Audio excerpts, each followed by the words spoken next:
Greetings and welcome to In Depth. I'm DK Rostant. Filmmaker, special effects makeup artist, entrepreneur Stephen M. Taylor, don't forget the M, is a man of many firsts. Now, we discuss some of those firsts now, as well as fasten a little more into his business at this time.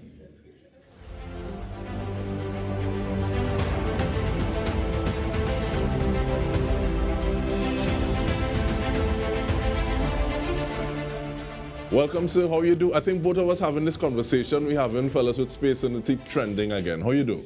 It's a thing, and my self-confidence is off the charts. But Stephen, talk to me now. How did you start to dream that big? And I say dream that big because looking at where you are now and where you started, what are some of those things that would have been those increments along the way? Take me through that journey. I mean, for me, I have to say a special thank you to everybody. Thanks for bringing me on, DK. It's a pleasure. Where it started really is at home. My parents, for sure, really instilled in me that you could do anything you set your mind to do. And you know, back in the day, being an artist or creative or a filmmaker wasn't the, let's just say it wasn't the top choice. But they really poured into me. And I did the research, really went in and showed them that this is something I wanted to do. So it wasn't just like, I want to be a filmmaker or an entrepreneur. I would say, I want to do this. This is the research. This is how I think it's achievable. And I really had that support from home and by extension, friends and my family community. And you just lick out the next question about an enabling environment, but it's all right. I want to ask about mentors as well, thank you, because in terms of like looking at some of the things that you've been involved in, people you have been engaging with, we also see the name Will Smith and Overbrook Entertainment. So in terms of that kind of mentoring aspect, how important is it to you in terms of where you are at this point in time? 100%. I mean, I always say, you know, somebody's done it somewhere, somehow. So you don't have to reinvent the wheel. If you find your path and you know, okay, I want to be like, let's say, Steven Spielberg, for example, where my whole journey for this started, then he took a path, you know, so you could do that research, backtrack that, re-engineer it, and see, okay, he spoke to this person, he went to this specific school. And also just like being humble. Be humble. You don't know everything, and that's fine. Try to be in spaces where you are not the smartest. Be open with asking questions and asking for help. The least they can tell you is no. What's a no nowadays? You just go to the next one. So in terms of mentors, in every space, I mean, right now I'm in the studio here with Sayo. He's one of the camera ops, and he's worked in the industry for a long time. We are discussing right now, and he's mentoring me on that space. So I find mentors and stories and just sharing every single day, but there are persons in the space, like filmmakers, who are truly creatives, who I can call to this day, either locally or abroad, who can specifically guide me as I take on each stage. What is it about Steven Spielberg that appeals to you so much and they say, yeah, what he doing, I want to have my version of that? Yeah, great question. So long story short, I remember I'm a Sawa boy. Sawa's voice feel easy, only Sawa man. But anyway, a Sawa boy. And I used to go to cinema in Presidente Cinema, and that's where I saw Jurassic Park. And on the screen, I saw these larger than life creatures that I know didn't exist. But when I turned to my left and right, I saw people actually having these real-time emotions. And I said, yeah, boy, I wanted to do that. So when I stepped out at the end of the movie and I saw on the marquee Steven, I couldn't pronounce Spielberg. I was like, who's that? I replaced Spielberg with Taylor. And that's kind of like when I started to realize, wait, we have these amazing stories here in Trinidad and Tobago. My grandfather, he used to tell me all these stories about folklore and stuff. Why can't I see it on TV? These dinosaurs, they don't exist in real life, right? So why can't I do the same and capture our stories, you know, timeless stories, by also sharing these emotional, like, arcs and characters? So that's kind of where the Steven Spielberg thing came about, because that was the first time I saw my own name in bright light, so to speak. And when I did the research, I realized that he actually went to one of the #1 film schools in the world, and I just took it from there, and I just wanted to be able to create the stories that we have. But I have a real passion for blockbusters and telling universal stories. That's what I'm really excited by, and he was, I guess, one of the first persons that blazed the trail in that respect.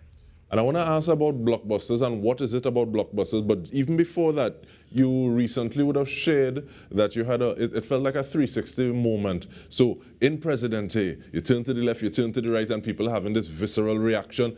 to the dinosaurs that you're seeing on the screen, but you would have recently been very close to those dinosaurs. So what was your interaction with them, and what were some of those emotions that you were feeling at the time?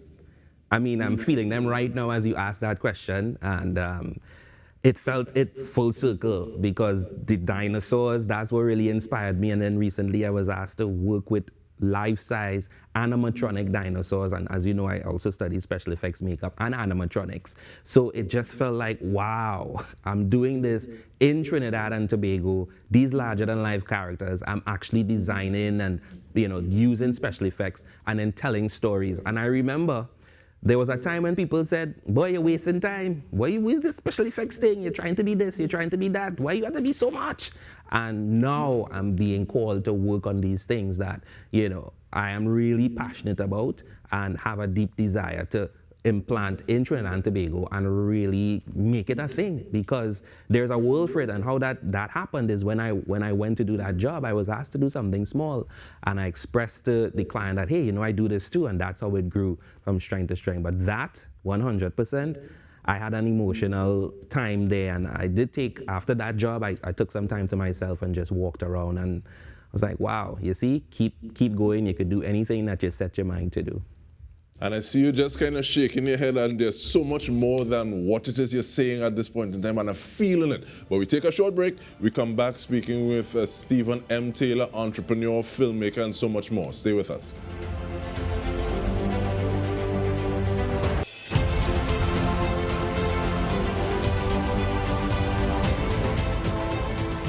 Welcome back. We are speaking with a filmmaker, entrepreneur, Stephen M. Taylor. And Stephen, you just spoke about getting an opportunity. You said it was something small, but you have veiled yourself in a manner that was up to the time. You also said, well, here what now? I do this too, so you try to open that door a little more.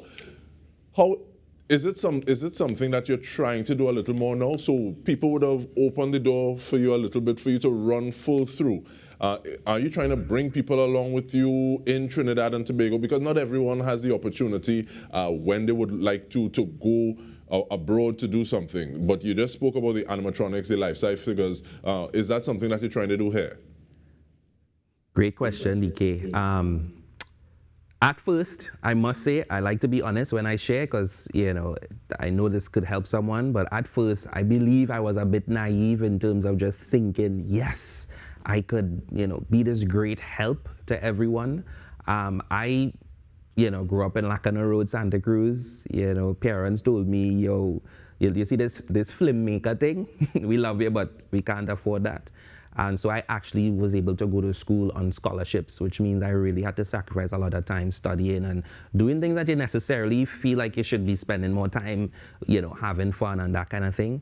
But I also really did it because I know that these things are very expensive, and they take a lot of time out of people and resources. I know friends who actually went abroad to pursue some of their dreams and goals and couldn't afford it, couldn't finish the program.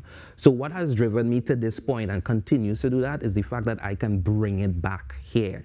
And similarly with special effects makeup, when I returned, and even before I left, I had so much support. I mean, just in the lobby, I saw one of my brethren, Keston Dick. He helped me as well. So for me, it was always part of the plan to come back to Trinidad and be able to pour into the land that has truly helped me be the creative that I am. So that is really excited.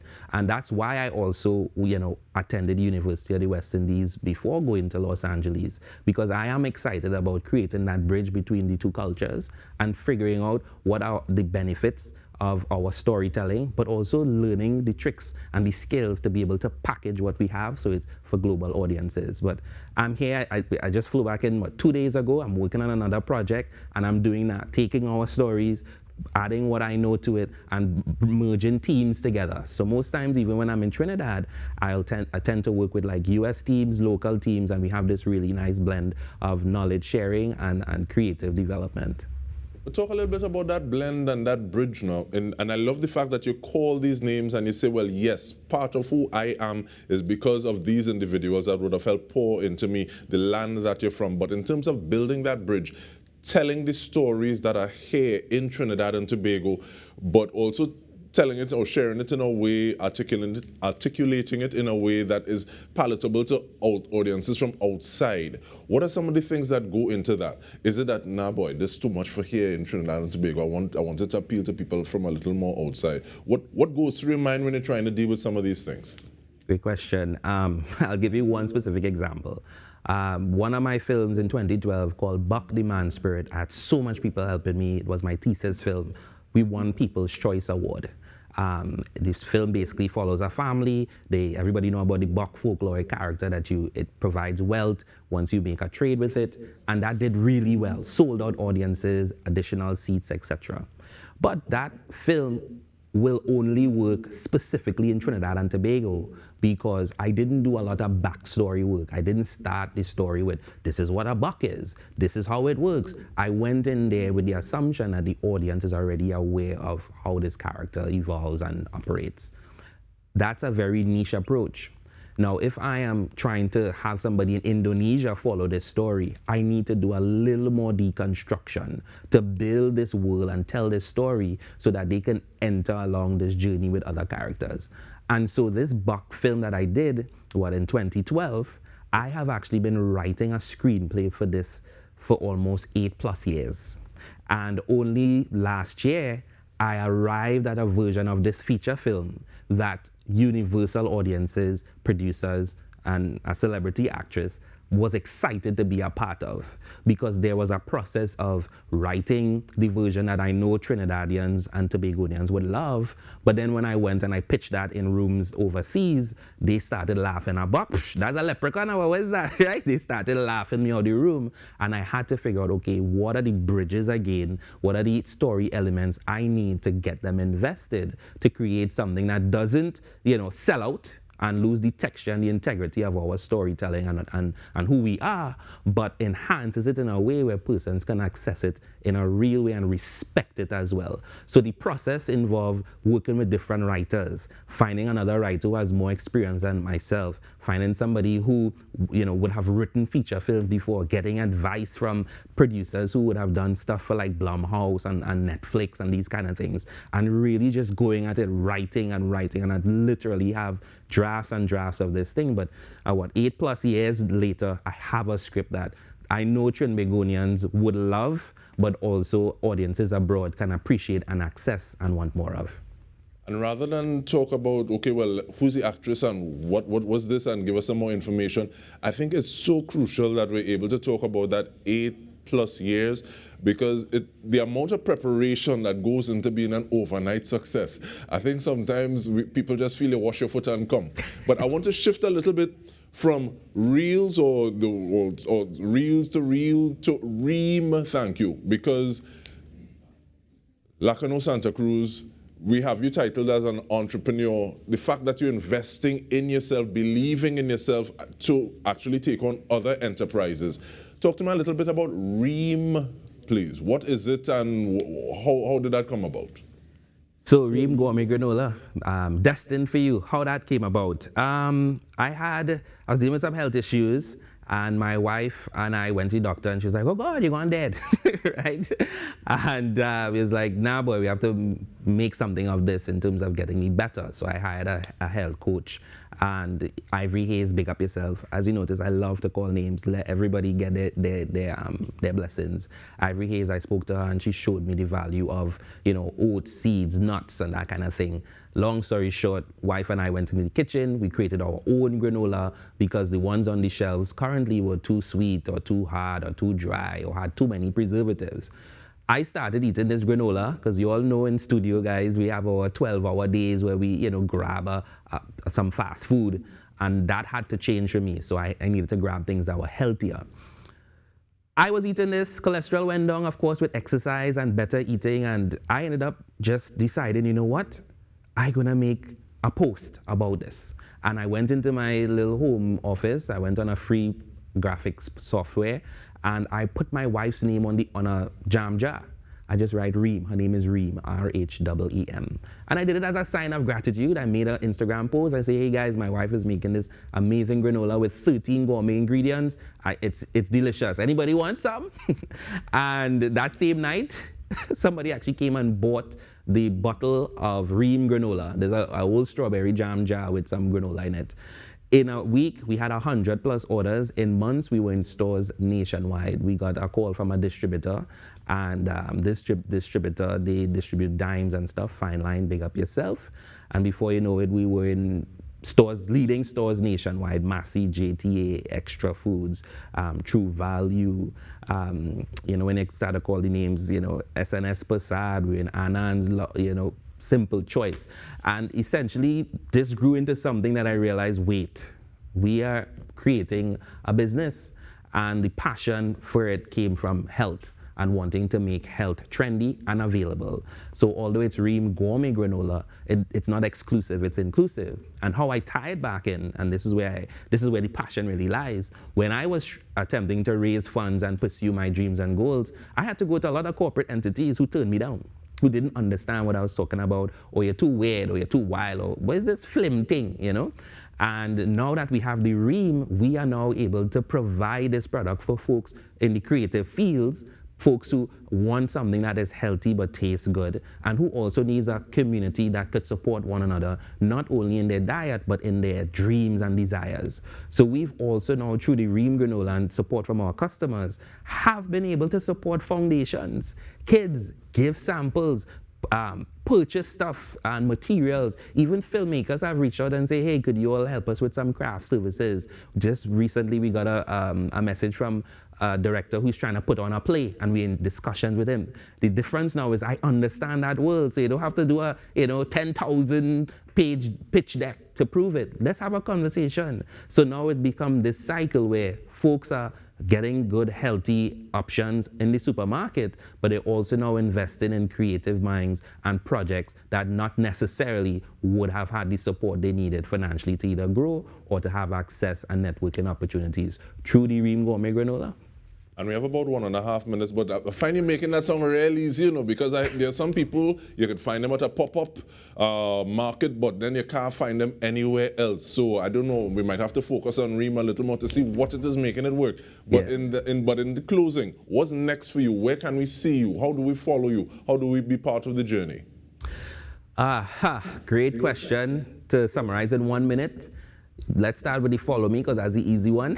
You could follow me or follow the journey or get in touch at Stephen Taylor Film. That's STEVEN Taylor Film.